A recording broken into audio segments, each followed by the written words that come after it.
अपने आत्माओं, हम फिर उसी प्रसंग पर आते हैं कि वो भी लाभ उनको होते हैं जो एक, जैसे किसी ने किसी व्यक्ति के कहने से या देखम देखा कहीं पर तीर्थ पर जाकर भंडारा कर दिया, कहीं पर कंबल बांट दिए, पक्षियों को दाने डाल दिए, कुत्तों को रोटी डाल दी, कोई प्याऊ बनवा दी, कोई धर्मशाला बनवा दी, कोई कुआं बनवा दिया। अब परमात्मा कहते हैं जैसे धर्मशाला है, कुएं हैं, कुत्तों को रोटी डालना, पक्षियों को रोटी डालना, ये बहुत अच्छी बात है।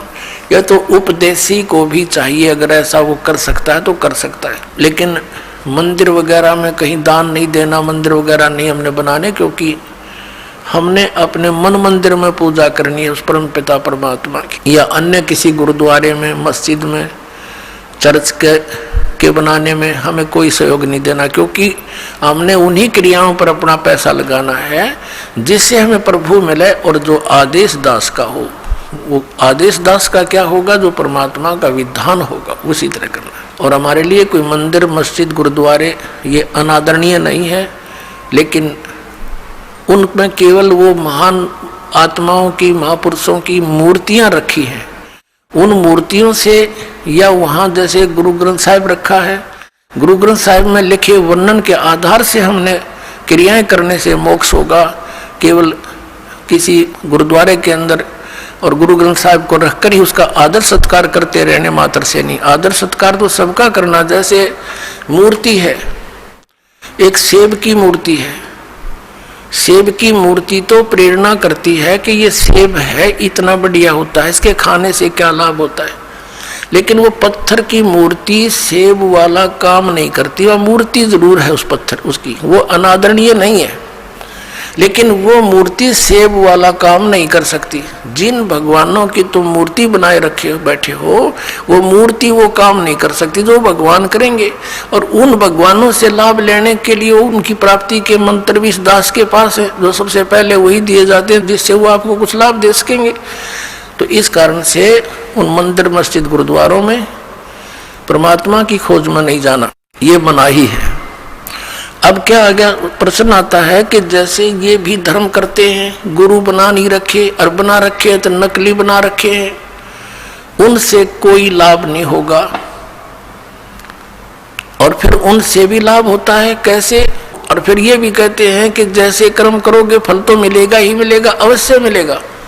जैसे आप देखते हो, एक कुत्ता बैठा है गाड़ी में, एक कुत्ता गाड़ी में बैठा है, मनुष्य उसका ड्राइवर है, और वो बैठा पछली सीट पे, और खिड़की में मुंह काट के देख रहा है ना सैर सपट्टे से खूब।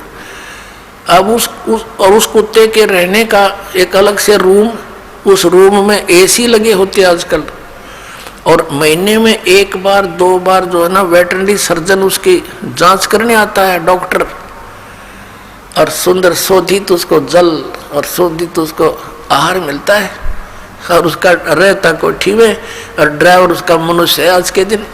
तो उस पुण्यात्मा ने कभी मनमुखी ये दान धर्म किए थे, उन दान धर्मों का फल उसको कुत्ते की योनि में मिल गया। यदि वो मर्यादावत करता, परम संत की शरण लेकर करता, किसी कारण से मोक्ष प्राप्ति ना होती, यहाँ भी रह जाता, तो उसको वो सुख मिलते जो उसने कुत्ते की योनि में मिले, उसको मनुष्य जीवन में मिलते, वो सुख सारे मिलते किए हुए। और फिर मनुष्य योनि में कभी ना कभी कोई संत भी मिल जाता।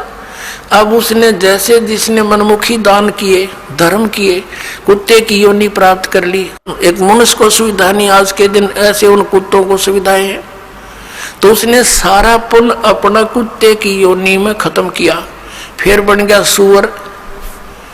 अब कौन उसने गद्दा में बैठा होगा, अब कहां से लाएगा वो सुविधाएं? तो इस प्रकार ये जो किया हुआ कर्म तो मिलेगा ही मिलेगा, लेकिन जो गुरु के बिना दान करते हैं वो इसलिए यूजलेस है, उसने तो जीवन नाश कर लिया। गुरु बिन माला फेरते, गुरु बिन देते दान, गुरु बिन दोनों निष्फल हैं चाहे, पूछो वेद पुराण। और जो भक्ति बिल्कुल नहीं करते, राजपाट में अंधे हुए फिरते हैं, उनके लिए परमात्मा बताते हैं, अगम निगम को खोज ले, बुद्धि विवेक विचारी, उदय अस्त का राज मिले, तो बिन नाम बेगारे। पुण्यात्माओं, आप इस मार्ग से परिचित हो जाओ शीघ्र से शीघ्र, नहीं तो आपका अनमोल जीवन नाश हो रहा है काल की भूल भुलैया में। परमात्मा कहते हैं, झूठे सुख को सुख कहे यू मान रहा मन मोद, यो सकल जमीना काल का कुछ मुख में कुछ कोद। एक व्यक्ति का पोता होया, पुत्र प्राप्ति हुई, उसकी खुशी मनाई, 10-12 गांवों को खूब भोजन कराया और शराब स्वरूप पिलाई, ठाठ की खुशी मनाई।